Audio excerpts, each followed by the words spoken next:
Welcome to Luca is a Billionaire, where the only thing I invest in is your answers. You start by getting both devices ready.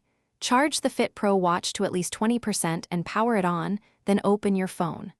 Once done, install and open the Fitpro app and grant Bluetooth and location permissions so the app can discover nearby devices.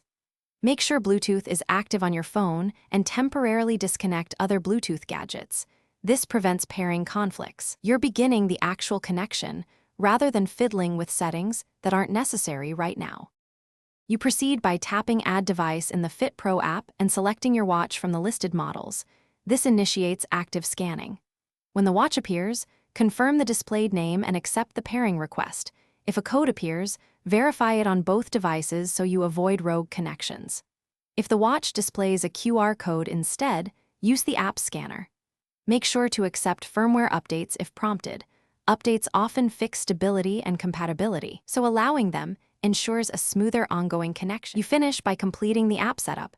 Enable notifications, set time and measurement units, and trigger an initial sync so health data transfers. Once synced, test key features like step count, notification alerts, and heart rate readings to confirm everything works. If pairing fails, reboot the watch and phone, clear the Fitpro app cache, and retry the pairing within 1 to 2 meters. This resolves most issues. If problems persist, uninstall and reinstall the app, then repeat the pairing sequence.